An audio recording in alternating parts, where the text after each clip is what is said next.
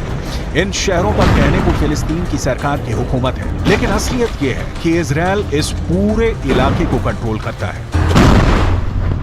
एक तरह से देखा जाए तो वेस्ट बैंक और पूर्वी यरूशलेम के करीब 26% हिस्से पर इजरायल अपना हक जताता आया है और वहां पर सेटलर्स को किसी भी तरह का कंस्ट्रक्शन करने की यानी घर बनाने की पूरी इजाजत नहीं है और इजरायल की सरकार इन्हें साल में करीब 40 करोड़ रुपए देती है, जिससे यहां रहने वाले लोग फिलिस्तीन के लोगों की हर खबर पर इजरायल की सरकार तक वो पहुंचाएं और अगर फिलिस्तीन के लोग किसी तरह का कोई भी निर्माण काम यहां पर करवाना चाहते हैं तो वो इजरायल की सेना को रिपोर्ट कर दें और फिर इजरायल के बुलडोजर उस जगह को ढा देते हैं। और फिलिस्तीन के लोगों को काबू में रखने के लिए ड्रोन, इजरायली सेना की गाड़ियां हमेशा इन पर निगाह अपनी बनाए रखती हैं और इजरायल के सेटलर्स को सरकार की तरफ से हथियार तक यहां बांटे जाते हैं, जबकि वेस्ट बैंक के लोगों को हथियार रखने की इजाजत नहीं है। और यही वजह है कि सेटलर्स और फिलिस्तीनी लोगों के बीच हिंसा यहां पर और ज्यादा बढ़ जाती है।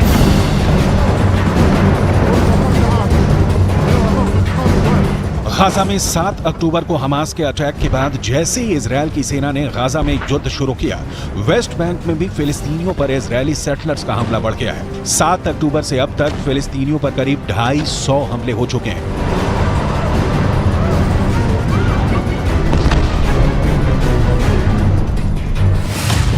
इसमें 174 घटनाएं फिलिस्तीन के लोगों के घरों या उनके सामान पर हमले की रिपोर्ट की गई है, जबकि 30 वारदात वेस्ट बैंक के लोगों पर हमले की सामने आई हैं। इसमें कई लोग घायल हुए हैं, जबकि 37 ऐसी वारदात हुई है जिसमें फिलिस्तीन के लोगों से मारपीट के साथ ही उनके घरों को भी नुकसान पहुंचाया गया है। हालात ये है कि वेस्ट बैंक के इलाकों में लोगों को घर छोड़ना पड़ा है। 7 अक्टूबर के बाद से अब तक वेस्ट बैंक में हजारों फिलिस्तीनी अपने घरों को छोड़कर जा चुके हैं। ये वो इलाके हैं जो इजरायल से लगे हुए हैं और यहीं पर इजरायली सेटलर्स बड़ी तादाद में रहते हैं। यूएन की रिपोर्ट बताती है कि अक्टूबर 2023 में वेस्ट बैंक में इजरायली सेटलर्स के हमले में अचानक से इजाफा हुआ है। 2021 में जहां रोज एक हमला रिपोर्ट किया जाता था, वो अगले साल 2022 में बढ़कर 2 हमलों का हो गया।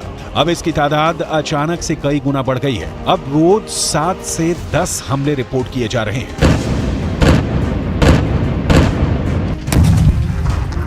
फिलहाल इजरायल फिलिस्तीन के दोनों हिस्से गाजा पट्टी और वेस्ट बैंक पर हमले कर रहा है। उत्तरी गाजा में तो उसकी सेना अंदर तक घुस चुकी है और दावा कर रही है कि उसने हमास को यहां से पीछे धकेल दिया है। अब सवाल यह है कि क्या इजरायल को वेस्ट बैंक से भी इसी तरह का हमले का डर है, और यही वजह है कि वो पहले से ही इसकी तैयारी कर रहा है ताकि वेस्ट बैंक की बड़ी आबादी में पनप रहे गुस्से को रोका जा सके। पिछले 24 घंटे में गाजा युद्ध में कुछ ऐसे हालात दिखे जिसे देखकर कहा जा सकता है कि हमास जंग में बुरी तरह हार रहा है।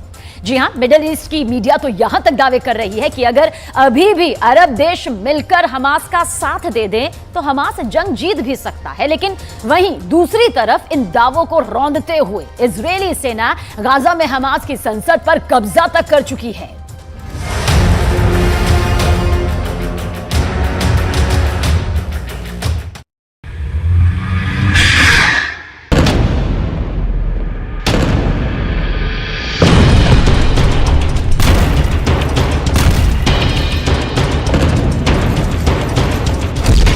हमास की संसद पर इजरायल का कब्जा।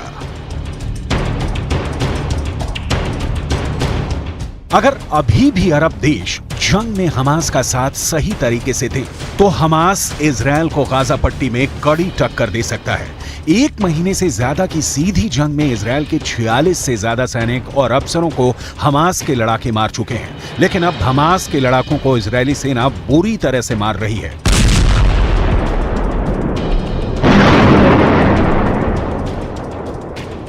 तस्वीरों के जरिए इजरायली सेना ने दावा किया है कि उसने हमास के संसद पर कब्जा कर लिया है, जिसमें कभी हमास के चीफ इस्माइल हानिया समेत टॉप के हमास नेता बैठा करते थे। हम आपको इस खबर की पूरी डिटेल आगे दिखाएंगे, लेकिन पहले आप ये जान लीजिए कि इस वक्त अल शिफा हॉस्पिटल में इजरायली सेना का ऑपरेशन कहां तक पहुंचा है। मार दिए हमास के 8000 लड़ाके। इजरायल ने दावा किया है कि उसने अब तक हमास के 8000 से ज्यादा लड़ाकों को मार डाला है, जबकि उत्तरी गाजा में तबाह इमारतों की संख्या 40,000 के पार पहुंच चुकी है। दावा तो यहां तक किया गया है कि गाजा पट्टी में 1 लाख इमारतें इजरायल की आईडीएफ के टारगेट पर हैं।